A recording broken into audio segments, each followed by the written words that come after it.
Hi, everybody. Welcome to the show. I'm your host, the Trauma Doula, and welcome. I'm happy to have you guys here.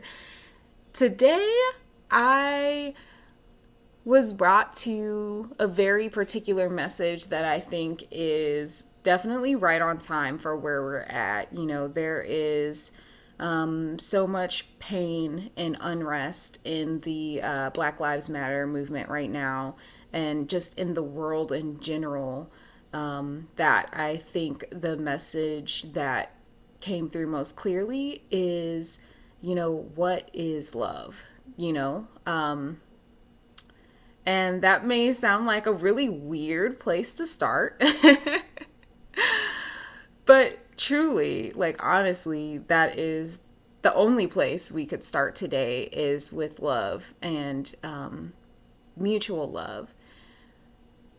So let's get right into it. So, as always, just take a nice deep breath in and let it out.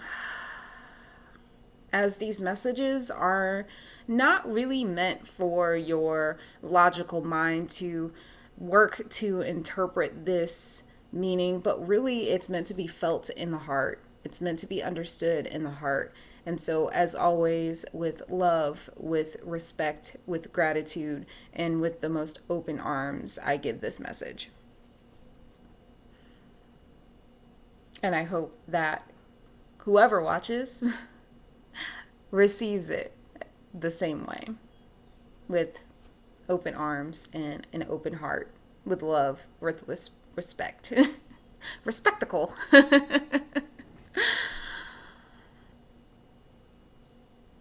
Something that has been on my mind is this idea of love really being an open palm. And as weird as it sounds, as woo-woo as it sounds, I began to see love reflected back at me in all its various forms and shapes. Love really is like an open palm, when we're open to it without grasping, without attachment, without trying to hold it, okay? Because it's not something you can hold. You really have to lay your palm flat because there's more surface area to receive it. I think of it as letting a bird land right smack dab in the middle of your palm. It's not going to come if your hand's like this, right? Or if it comes, it can only come through certain forms, certain ways. And most of the time it just slides right off because it can't be received.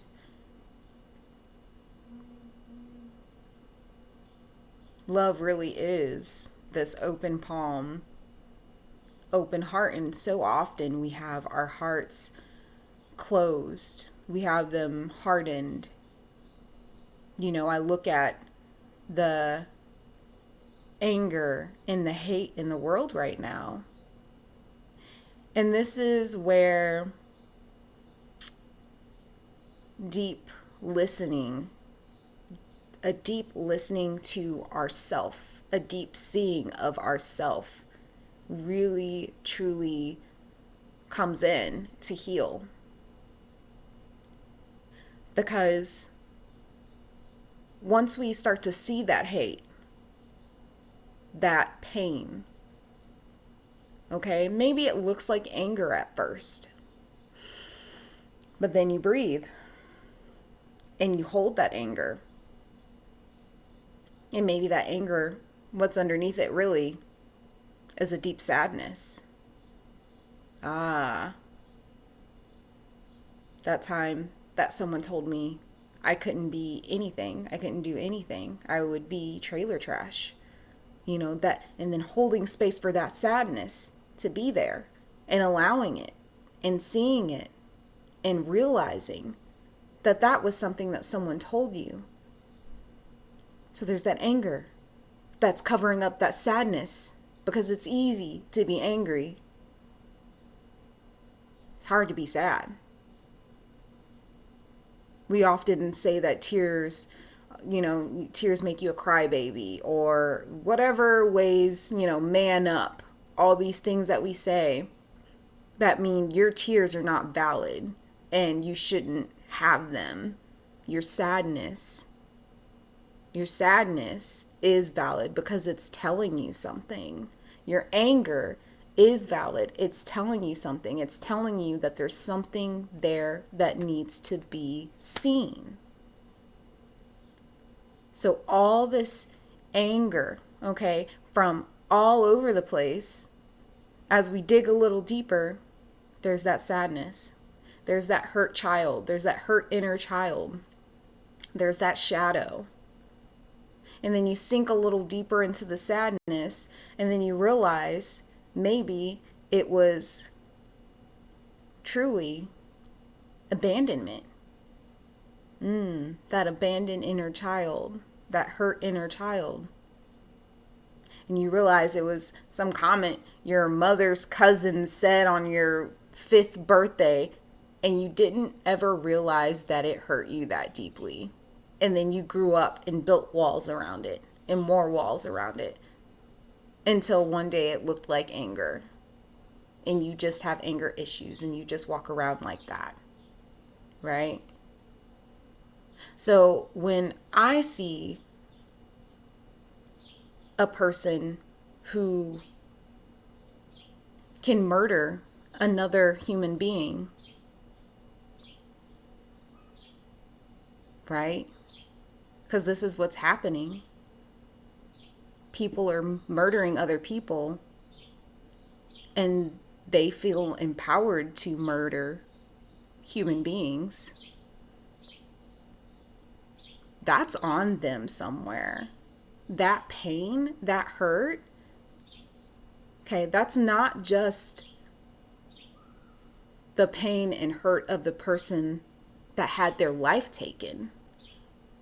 That pain is shared, whether you see it or not, because there has to be poison in the soul to even act out the murder of a human being.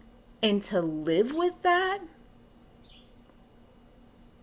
because that's what you don't see, that's what you don't realize, is that just gets deeper and deeper and deeper. Okay, that rabbit hole is full of snakes, it's full of venom, it's full of scorpions.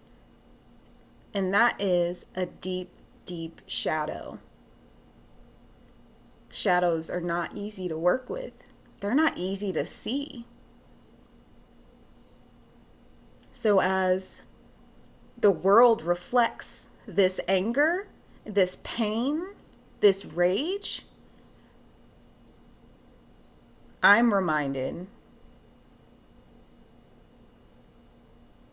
to step back, to breathe,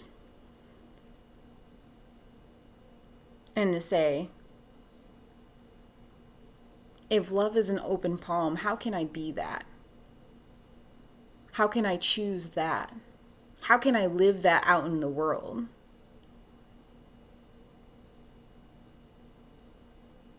For some people, love looks like protesting.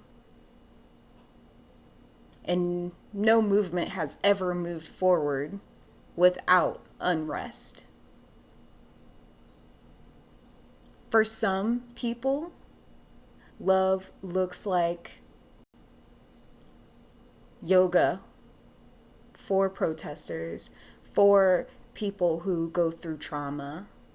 For some people, love looks like counseling in crisis. That love may look different, but it's still love there. And when it's unwarped, okay, because our love is awesome, also, often, our love is often warped so that we can't really give it in a true way, in a true meaningful way, right? Warped love looks like the jealous boyfriend. I love you so much, don't abandon me. I hate everyone that might take you from me. That's warped love. So coming back around, how can we open our hearts to give and receive love? Not only to our friends and our family and the people we know, but the stranger walking down the street. You know, that other human being that you cross paths with on a day-to-day basis. How can you open your heart to give love to them? To that person that doesn't look like you, doesn't act like you, doesn't talk like you, maybe even doesn't speak the same language as you. How can we open our hearts, open our palms, so that we can see how much love is here? Because right now, our love is warped. And the earth is crying. And it's crying because it doesn't understand how we can't feel and see all the love around us and surrounding us. I often think the bond between a mother and child is probably the most profound in the most beautiful form of love, because it is the closest to being unconditional in a lot of cases. I know there's some cases where that's not true. And so I never like to make generalizations. But in many cases, motherly love is deeply unconditional. You know, it doesn't matter what you do, your mom loves you. And you're like, she has to. No, she doesn't. She actually really, in fact, does not have to love you, right? But for whatever reason, that bond is that open palm. It's that giving and sharing. So as we slide ever deeper into the rabbit hole that is 2020, and we uncover our darkest selves, our deepest truths, our sharpest pains, right? Because the trauma of racism, that's a deep, sharp pain that has not been addressed, that has not been looked at, not deeply, not in a way that creates and fosters change, and held in the highest regard, and held with love, held with respect, held with that open palm.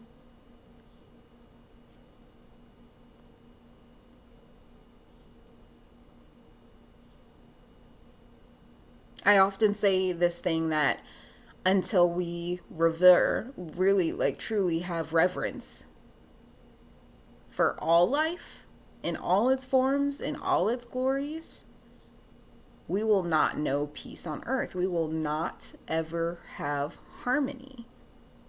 And if you've noticed, there's never been a time where there is harmony, where there is no blood on the ground. Like, look back at history.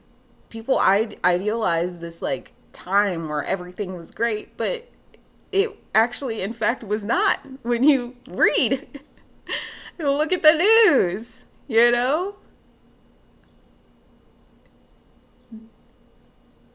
Nothing's actually changed. Sure, we got some cool gadgets. I can record myself talking to millions of people on a screen in my living room. But if we look at these deep traumas, these hurts, the voices that cry out and say, I'm in pain, I'm hungry, all these things, these deep inner child wounds, these deep inner child wounds that are perpetuated often by our past generations. Okay, this is ancestral trauma that we're dealing with. This goes back. And now it's on us to move it forward, to make it right. And so I say how do I say that? The thing that I'd like to say to white folk who are listening or seeing this is the only way forward for the world and for you and for racism to dissolve as a system is for you individually, not other people. Okay, stop looking at other people and saying you're racist. No, you today. Look inside yourself, because that's the only way.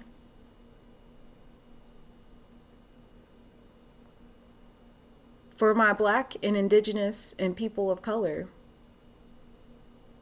I say here and now, you are loved, you are respected, and I have an open palm right here with you.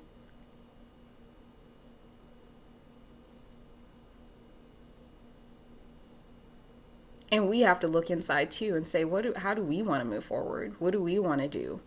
How can we reflect on racism that's been internalized? Our work is different. As we continue to move forward, how can we create harmony? And truly it is. Like Michael Jackson said it best. I'm looking at the man in the mirror because that's the only person that can do it. That's the only person that can fix it. Truly, our deepest healing for the world is in ourselves. Because when you're healed, when you've looked at it, when you've looked at your shadows, the people you interact with, the people that know you, the people that are known by you, have no choice but to change, have no choice but to be different. Because you're different. This is for everyone. We all have to do this work. And it will be work. It will truly be work. But the moment you can look at your shadows with an open palm of love and respect for whatever shows up, because I'm going to tell you something. Every warped perception of love that we have right now came from somewhere. Because as children, we are born absolutely beautiful and pure, without much of a hateful bone in our bodies. It is taught. And we have to teach ourselves what love is.